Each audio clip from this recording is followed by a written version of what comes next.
Open your phone's storage settings right now. Go on. Look at the number sitting next to other or system data. Now ask yourself a question almost nobody asks. What exactly is in there? Because whatever answer pops into your head, photos, videos, apps you downloaded, is probably wrong. A huge chunk of that mystery number belongs to something you never installed on purpose, something you never agreed to in any meaningful way, something that quietly grows every single day whether you touch your phone or not. It belongs to Google. That sentence sounds like an exaggeration until you actually dig into it. Most people assume their storage problem is caused by too many selfies or too many downloaded movies. That is the story we've all been told, and for a long time it was even partly true. But phones today ship with more built-in storage than ever, and yet millions of people are still hitting storage almost full warnings within the first year of owning a brand new device. That doesn't add up. If storage capacity has gone up, why is the warning showing up faster than before? Something is eating space in the background, and it isn't your camera roll. Here's where it gets uncomfortable. A single Android phone, fresh out of the box, already comes preloaded with a long list of Google-owned applications. Google, Chrome, Gmail, Maps, Photos, Drive, YouTube, Play Store, Play Services, Google TV, Assistant, Meet, Messages. The list keeps going.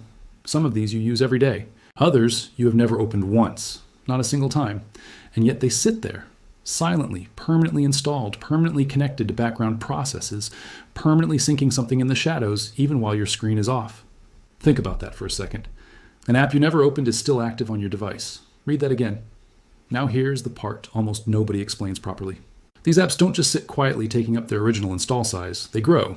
Every single one of them builds up something called cache, temporary files designed to make the app load faster next time. In theory, that's a helpful system. In practice, cache accumulates far beyond what's actually useful, and it rarely cleans itself. Chrome alone can quietly build gigabytes of cached web data over a few months of normal browsing. Google Photos can hold on to thumbnails and previews of images you already backed up and even deleted from other devices. YouTube caches thumbnails, previews, and sometimes entire video segments for offline playback you forgot you ever turned on. None of this shows up clearly labeled as Google Apps in your storage menu. Most of it gets buried inside a category most users skip past completely.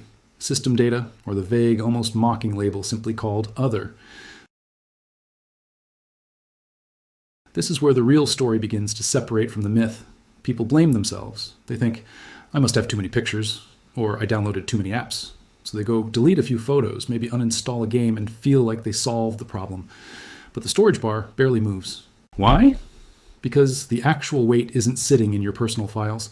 It's sitting in background processes tied to apps that Android will not let you fully remove, because many of them are baked into the operating system itself as system apps, rather than ordinary downloadable software. This is not chaos, this is design. Let's slow down and actually unpack how this happens, because the mechanics matter more than the outrage. Android, as an operating system, is built by Google. That alone should reframe how you think about this. When the company that builds the phone's operating system also builds the majority of the pre-installed apps on that operating system, those apps get privileges ordinary third-party apps don't get. Google Play Services, for example, isn't really a single app in the way you'd think of Instagram or Spotify as an app.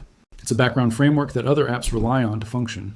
Location services, push notifications, security updates, app authentication, and dozens of other invisible tasks route through it constantly. You cannot uninstall Play Services without breaking huge parts of your phone's functionality. You can, at best, disable updates or clear its cache, and even that comes with warnings. Now here's the part that turns quiet frustration into genuine concern. Because Play Services runs constantly in the background, its cache and stored data can balloon over time, sometimes reaching hundreds of megabytes or more, depending on how long it's been since you last cleared it. Multiply that by Chrome's browsing cache, Photos' local thumbnail cache, Gmail's offline message storage, Maps' downloaded map tiles you forgot you saved for a road trip 2 years ago, and Drive's local sync files for documents you haven't opened since college. And suddenly that mysterious other category isn't so mysterious anymore. It's a slow, steady accumulation of dozens of small leaks, all coming from the same company, all hiding under different app icons, all technically necessary on paper, but collectively consuming a shocking percentage of your total storage. Think about what that actually means for the average user. You didn't choose most of this. You didn't sit down and decide, I would like Google Maps to permanently store offline map data for a trip I took once. That setting activated itself, or you tapped something once without realizing what it triggered, and it has been quietly sitting on your device ever since, taking up space you assumed was yours to control. And here's where the story escalates again. because this isn't just a storage inconvenience, it's a performance problem too. Storage that fills up doesn't just stop you from downloading new apps, it slows your entire phone down. Android needs breathing room to manage temporary system files, background app switching, and memory allocation. When your internal storage creeps past 85 or 90% full, your phone doesn't just warn you, it starts stuttering. Apps take longer to open, the camera lags before it captures a photo. Typing gets delayed. People blame their phone for getting old or getting slow, when in a huge number of cases, the real cause is a storage system quietly choking on background data most users never asked for and don't know how to properly clear. Let's go even deeper, because there's a layer to this most casual explanation skip entirely. Google's business model is built on data and engagement. Photos wants to keep a local cache, so images load instantly when you scroll. Chrome wants to store your browsing history and site data locally, so pages load faster on return visits. YouTube wants to preload thumbnails and short previews, so the app feels seamless and instant, keeping you scrolling longer. Every single one of these caching behaviors exists for a legitimate technical reason: speed, convenience, seamless experience. But the side effect, whether intentional or simply a byproduct of prioritizing performance over user storage awareness, is that your device becomes a growing warehouse of temporary files that Google's own apps created, and that Google's own settings menu barely surfaces in plain language. This is the tension at the heart of the whole situation. It's not a secret conspiracy where engineers in a boardroom decided to sabotage your storage. It's something arguably more frustrating. A system quietly optimized for Google's apps to run smoothly with very little built-in transparency for the person holding the phone. The average user has no dashboard that says, here's exactly how much space Chrome's cache is taking, here's how much photos local thumbnails are taking, here's how much Play Services background data is taking. Instead, you get vague categories, buried settings menus 3 or 4 taps deep, and a storage bar that just keeps creeping toward red. So what happens when people finally notice? This is where the escalation really kicks in, because the fallout isn't just personal frustration, it's now a widespread, searchable, documented pattern.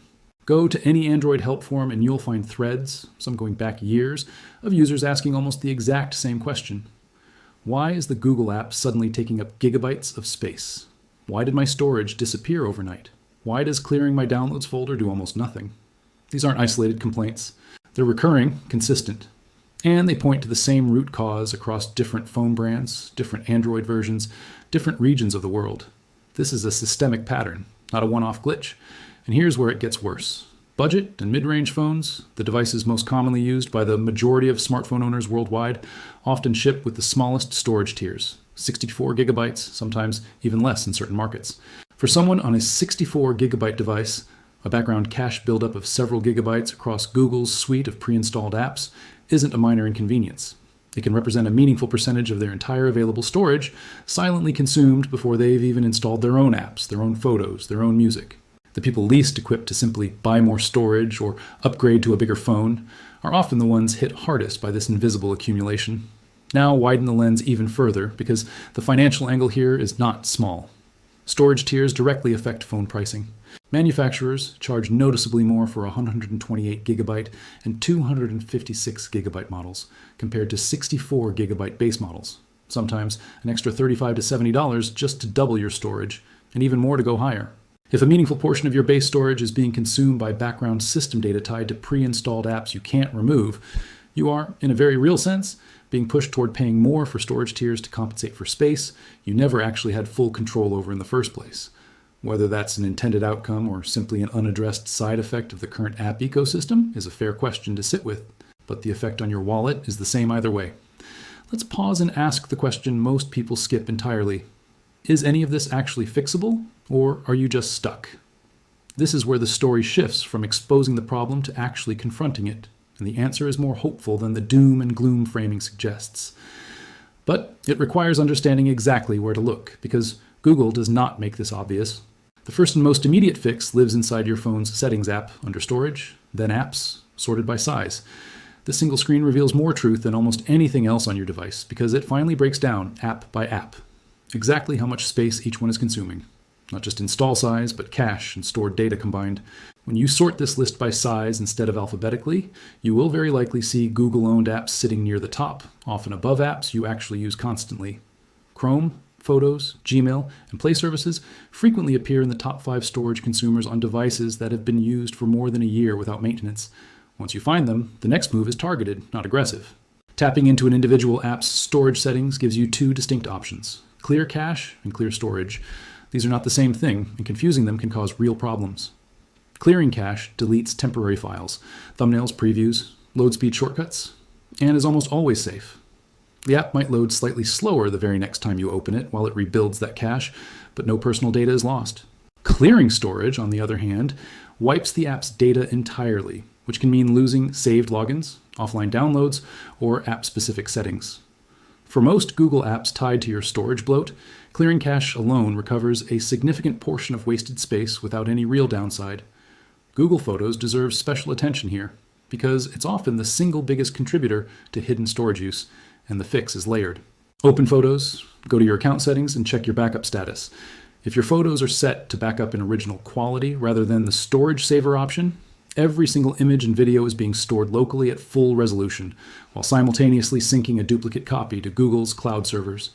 That means you are, in many cases, storing the exact same photo twice, once physically on your phone, once in the cloud, without realizing it. Switching to storage saver backup, and then using the free up space option inside Photos, which safely removes local copies of images already confirmed backed up, can reclaim gigabytes almost instantly on a phone that has accumulated years of photo history. But here's where it gets worse before it gets better, because there's a trap hiding inside that very fix. If you delete local photos before confirming they're actually backed up, not just uploading, but fully backed up and verified, you risk permanently losing images with no local or cloud copy remaining. This has happened to real users who assumed sync was instant and complete when it wasn't, especially on unstable Wi-Fi connections or accounts that hit storage limits mid-sync. The lesson buried inside this entire mess is that Google's tools for managing your own data are powerful, but they are not designed with obvious warnings, and the burden of double-checking falls entirely on you. Google Maps carries its own quiet storage trap as well. Offline map downloads, often created for a single road trip or vacation years ago, sit permanently on your device unless manually deleted. Because they're categorized as offline areas, rather than obviously labeled cache, most users never think to check for them, and they can quietly hold onto hundreds of megabytes per saved region, sometimes stacking up to multiple gigabytes if someone travels frequently and saves new offline maps each time without ever clearing the old ones. Gmail follows a similar pattern, particularly for anyone who has enabled offline access for faster loading. Years of email history, attachments, and offline caching can build into a surprisingly large local footprint, especially for accounts that receive high volumes of messages with images or documents attached. Clearing Gmail's app cache, combined with reviewing offline sync settings to limit how many months of email get stored locally, can meaningfully shrink this footprint without affecting your actual inbox or any messages themselves. Then there's the deepest, most misunderstood layer of all: system data. This is the category most people fear the most and understand the least, because unlike individual apps, system data doesn't have a simple clear cache button sitting in an obvious menu. It represents core operating system files, temporary system caches, and background processes tied directly into Android itself, much of which is built and maintained by Google. For years, users were told never to touch this category. And for good reason.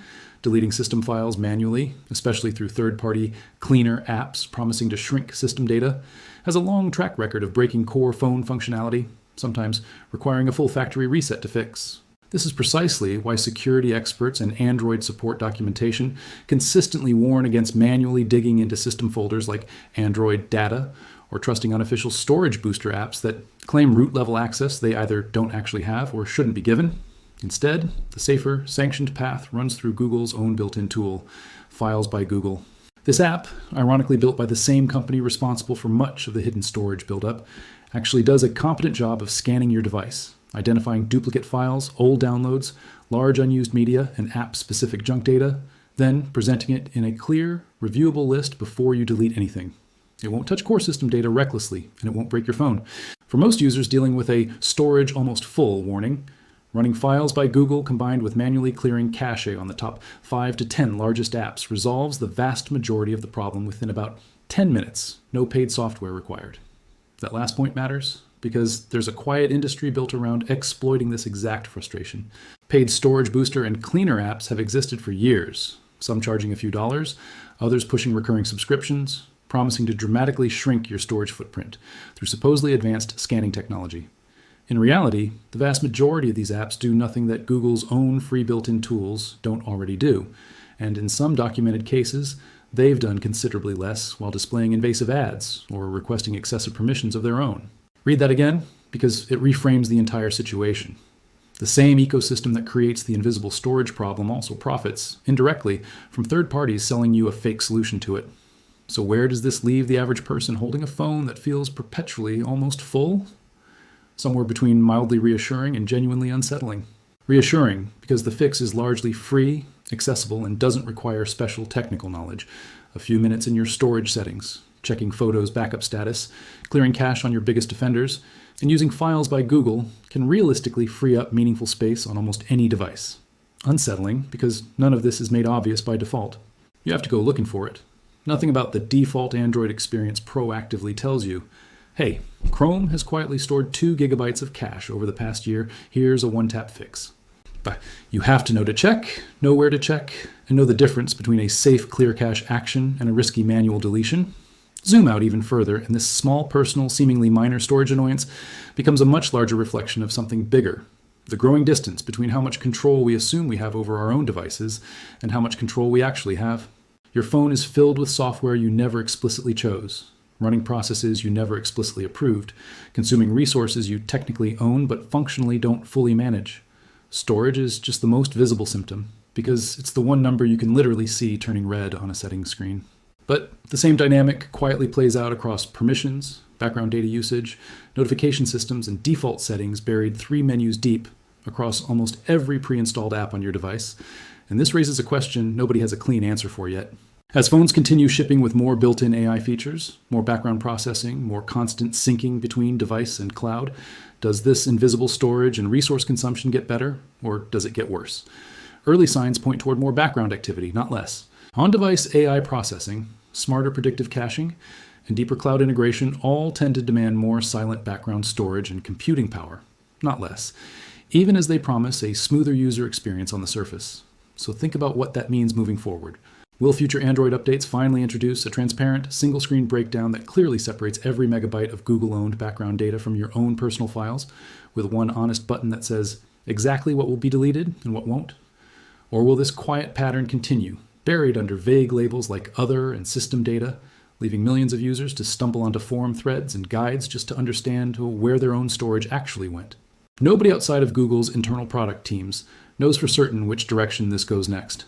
What we do know, right now, today, is that the storage warning flashing on your screen is very likely not entirely your fault, that the fix is more accessible than most people realize, and that the bigger question, how much of your own device you actually control, is nowhere close to being fully answered.